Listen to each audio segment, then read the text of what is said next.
Long before the world knew him as the great sage Valmiki, before his name became immortal through one of the greatest epics ever written, he was once a feared robber living deep within the forests of ancient India. His name was Ratnakar, a man who survived by robbing travelers who passed through the jungle paths. Day after day he waited silently among the trees, watching the road and waiting for his next victim. To the world, Ratnakar was nothing more than a criminal. But in his own mind, he believed he had no choice. Ratnakar had a family to feed, a wife, parents, and responsibilities. And he convinced himself that every crime he committed was justified for the sake of those he loved. But one day something unexpected happened. A peaceful sage walked calmly into the very forest where Ratnakar ruled. That sage was Narada, the wandering devotee of the divine. Narada walked through the forest path with complete serenity, as if fear did not exist in his world.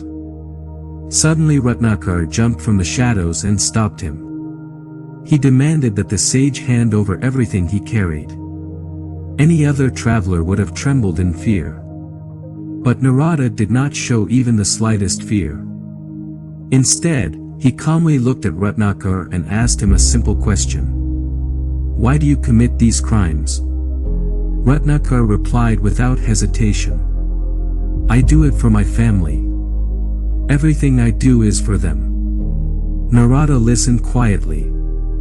Then he asked another question, a question that would change Ratnakar's life forever. "Will your family share the burden of your sins?" Ratnakar laughed confidently.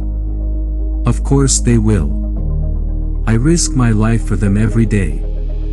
Surely they will share my fate." Narada then said something unexpected. "Go home and ask them. I will wait here until you return." Certain of the answer, Ratnakar rushed home.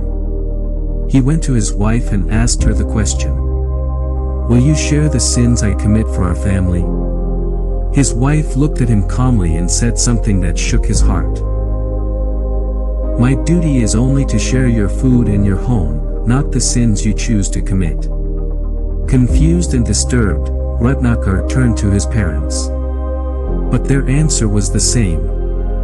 "We never asked you to steal. The consequences of your actions belong to you alone." For the first time in his life, Ratnakar felt the truth strike him deeply. Everything he believed, everything he justified, suddenly collapsed.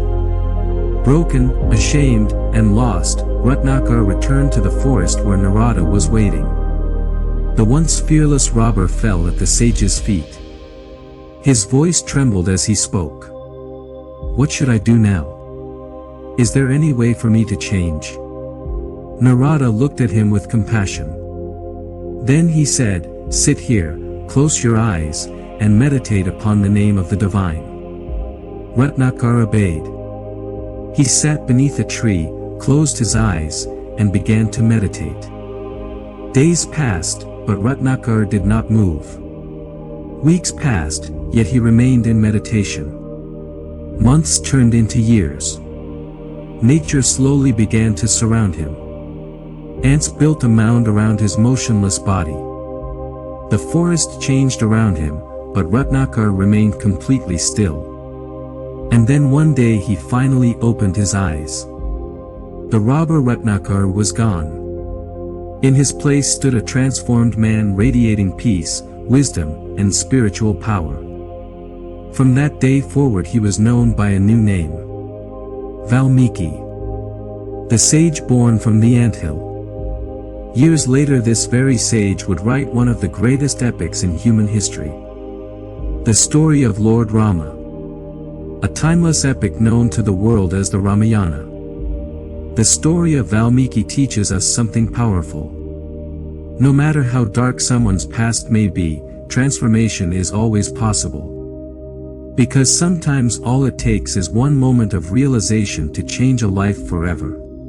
If this story touched your heart and reminded you of the power of transformation, take a moment to like this video and share it with someone who might need this message today. And if you enjoy stories and wisdom from Hindu mythology, consider subscribing to the channel so you don't miss the next story. Thank you for watching. I'll see you in the next one.